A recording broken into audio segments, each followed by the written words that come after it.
Hey, what's up? My name's JM Chaley and welcome to my channel. This week I want to talk about something that, it's a topic, and I think I was struggling with this last month, maybe the last month and a half or so, and it's imposter syndrome, and it sucks. So I want to talk about that, what I kind of went through, how I kind of coped with it, and how I came through on the other side, which is good. But before we get into that, I want to talk a little bit about The Vampires of 1863. The Vampires of 1863 is the print and ebook format release of my Kindle Vella series by the same name, and it comes out June 3rd. And I'm very, very excited about this release. It is a prequel, standalone prequel novella. It's technically a novella because it's about 40,000 words, 182 pages, novella for the Unlife of Lisa Cooper series. Now, you don't need to read the Unlife of Lisa Cooper series to get what's going on in the Vampires of 1863, nor do you need to read the Vampires of 1863 to get what's going on in the Unlife of Lisa Cooper. They're both standalone, which is great. As you might expect, the story takes place in 1863. Lisa Cooper, as you know her, is only a vampire of 3 years long.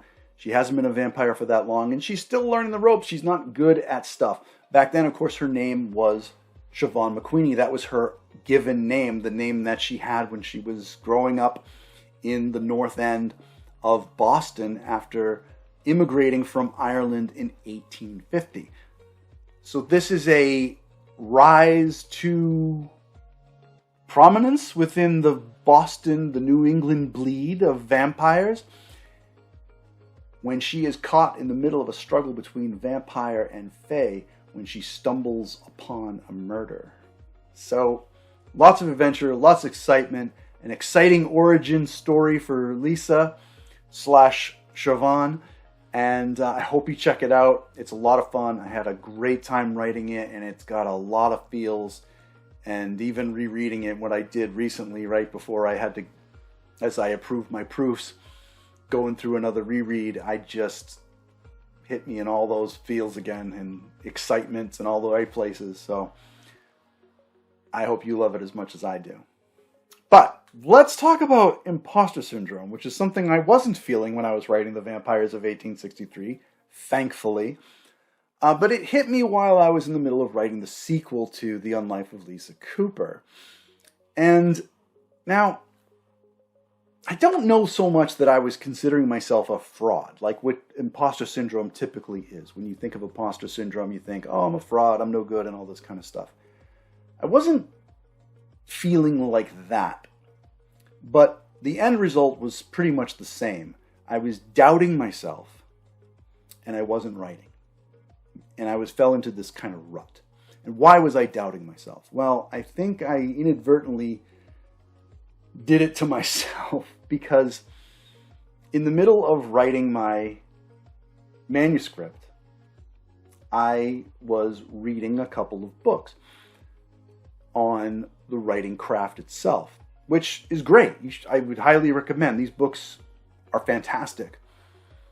But they were talking about story structure, and I started to call into question how I had the story set up, and if I should do things different or move things around or add elements or remove elements. And all of that is a very healthy exercise, I think. But here's where I kind of went off the rails. The first book I read was Saves the Cat Writes a Novel, which is great. I'm sure you've heard of it.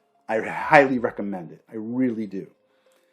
And I took all these kind of notes on the different story beats and whatnot. The second book I read right afterwards was Story Genius. Story Genius breaks it down not by story beats in a 3-act structure as much as it does scene by scene. Still following a 3-act structure, but following very pivotal scenes within each act. So they're not quite story beats. There's more of them because they're individual scenes. And these may not align with chapters necessarily. It's a little more complicated than that. You'd have to read the book and I'm not going to go into the particulars, but the two books the methods of the two books married up in some places and diverged in others. And that schism is where I kind of derailed myself, because I was like, well, what should I do? Should I do this or should I do that? And it took me a while to kind of say, stop with all this kind of stuff and look at kind of the homogenized view of both, and find my own way and what makes sense for the story that I'm trying to tell. And it took me a long time to get there, but I was in like this gridlock where I was like, oh my God, I don't know my own story. You know, I wasn't thinking like I was a bad writer or anything like this. That comes with imposter syndrome, but I was starting to doubt my ability of my mechanical means of crafting a story. So maybe that's the same thing. I don't know. I wasn't unhappy with my prose or anything like that when I actually was writing, but I was starting to wonder if I should go from this scene to this scene or this scene to that scene and that sort of thing. So here's what I did. I basically listened to my scattered mind and I took a break from it all. That's one method of doing it. Backing away from your work and just taking a respite from everything. The other way to do it, and this is what Margaret Atwood actually recommends this, who wrote The Handmaid's Tale. She recommends powering through. Don't get lost in the woods, she said. Keep going. Now, I think that's more of a quote for writer's block, so it might not apply to imposter syndrome, but it's certainly a way to tackle it, is just to keep going. I couldn't do that. I don't know anyone who can. Maybe you can. If it works for you, awesome, because you can't edit a blank page, and you'd be better off powering through if you're able to anyway. I couldn't. I took a break. I think it was, for me, that was healthier. So here's what else I did that helped me immensely. Now, keep in mind, this was the first draft of my manuscript, and I got so far, and then I started to sort of teeter off.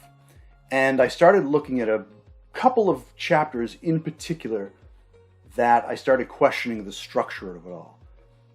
The beginning of the manuscript, of course, is pretty rock solid. That first act, you know, is kind of rock solid, right? You know the structure, right? You set up kind of a normal view of the main character's life, and then there's an inciting incident, right? And then there's kind of a fallout from that. Those beats are pretty solid. I mean, every kind of story kind of starts with that, or should start with that, right?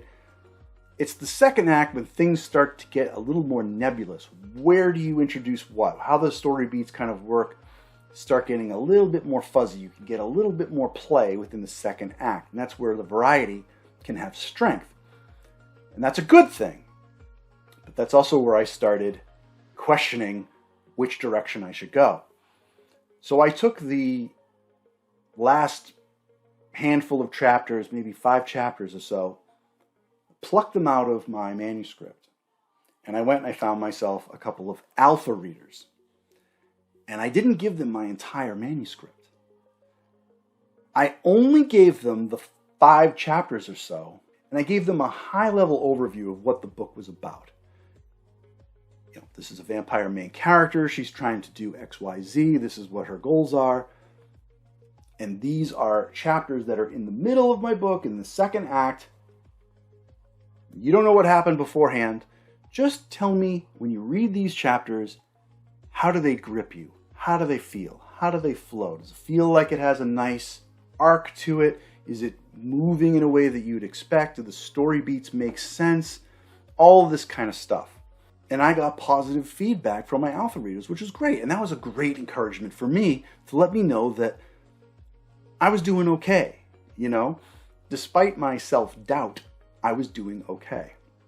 And that went very far in helping me get back on the horse and start writing again. The other thing I did to help me was look back at older work. Now, I could have reread, you know, The Unlife of Lisa Cooper or something else I'd written. But in this case, it was actually literally just older work in the same manuscript. I started at chapter 1 and I just started reading through. And I paid attention to that kind of, you know, the arc, the kind of flow of the story. You know, the music behind it, if you will, you know, the ups and downs that you'd kind of expect. And, you know, going back and looking at my notes and saying, does this hit where it should and all this kind of stuff, or does it, or do I care? Maybe I don't care that I missed a beat, or I skipped a beat, or that's the same thing. Or that I changed something the way that it is. I put this beat in front of this beat instead of this, you know. Who cares? Maybe I don't care. As long as the story makes sense and it flows well and it feels right. I think I did a video where I talked about story structure a while ago, and I compared it to music. And there's certain notes that you'd expect when you're listening to music. And if you hit a wrong note, whether you're musical or not, whether you know how to play an instrument or write music, everyone knows a bad note. So that's kind of what I was listening for when I was reading, is paying attention to see if there were any bad notes, any bad beats that just didn't feel like, oh, well, this should happen like later, or this is coming in too soon, or that's the same thing. But that kind of stuff where it didn't feel right. And when I reread it, I was like, this is okay. I just kind of shook myself and self-doubted myself because I was reading these, well, here's how to write a novel, and here's how to write story beats, and here's how to write scenes. I got into my own head, and I froze up. And I think that's something that you got to watch out for if you're reading these kind of, you know, how to craft a book type books. You know, definitely pay attention to that information, but also I think you got to go with your gut. What feels right usually is right. So, all right, that was my bout with imposter syndrome. Sucked. It sucked. Didn't get a lot of writing done in March. Did not. But it is what it is. I came through it. And I hope I never have to go through it again. But that about wraps it up. And if you like this video, if you found it helpful, please give it a like. And as always, please subscribe. I post most Thursdays, and you can follow me on social media. I hope you do. I'm very active on there. I love to chat with folks. I love to engage with people that watch my channel or read my books. It's awesome talking with you folks and getting to know you. And I love to hear from you and know what you think about Lisa and her adventures, or even just what I'm talking about in topics of fantasy fiction here on my YouTube channel. Whatever you have, I'd love to hear from you. So definitely keep in touch with me on social media. All the links of the things that I do, or where I'm at, I should say, are in the description. And yeah, you can also go to jmchaley.com, leave me a message from there, sign up for my newsletter. You can get a free short story if you sign up for my newsletter called The Mezzanine Speakeasy, Lisa Cooper in 1925. When the feds raid a speakeasy thinking it's just a normal alcohol speakeasy, but it's secretly a vampire speakeasy that serves blood. The shit hits the fan, and it's vampires versus federal agents, and Lisa's caught in the middle. All right, I think that's everything. Thank you for watching, and I'll see you next time.